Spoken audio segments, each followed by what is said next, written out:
Not the most layered, not the most complex, the fiercest warriors that we've ever seen on Star Trek Cam. Could you make a good argument that it's the Jem'Hadar more so than maybe the Klingons, the Borg, the, I don't know, the Breen?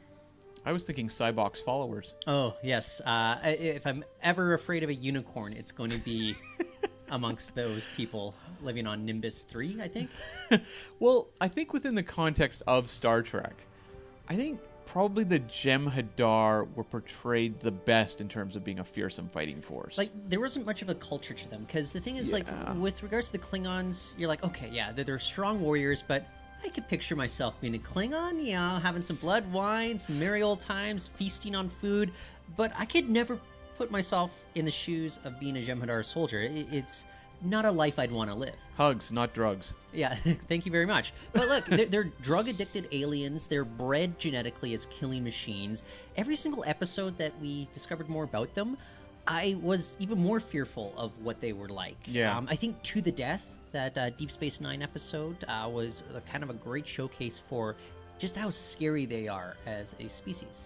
Yeah, and I think the show did a really good job in mining them as characters and as a ongoing sort of society that was very much being controlled by the founders, but had this very like unstable element to them that was always threatening to explode within them. Right. And you see that in a lot of the episodes where they're dealing with individuals within Jem'Hadar society who are kind of giving them grudging respect, but at the same time could just take a knife to them, and you never quite know where you stand with them. Well, Cam, let me ask you this, though, because we're making the argument that they could be amongst the scariest antagonists ever on Star Trek.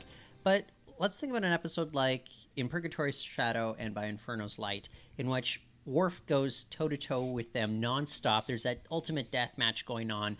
We already find out that the original Martok has lost an eyeball to them, but Worf keeps popping them.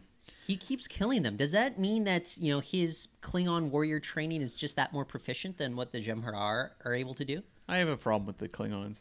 I feel like a lot of the Klingon warrior stuff was was tell, don't show.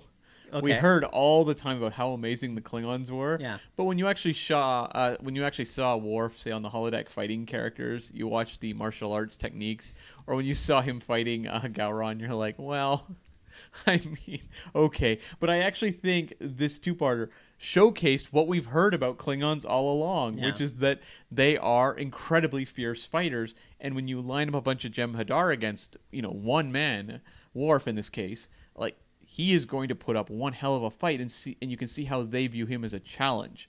That's the sort of thing you wonder why Star Trek didn't do eons before. And look, they have followed up on Discovery. We definitely see, you know, say Burnham take on Cole, which was I think that's probably the best choreographed fight scene that we've ever seen in Star Trek.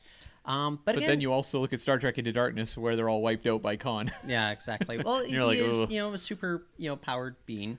That was an awful lot of them, though. Yeah. But I'll just bring this up.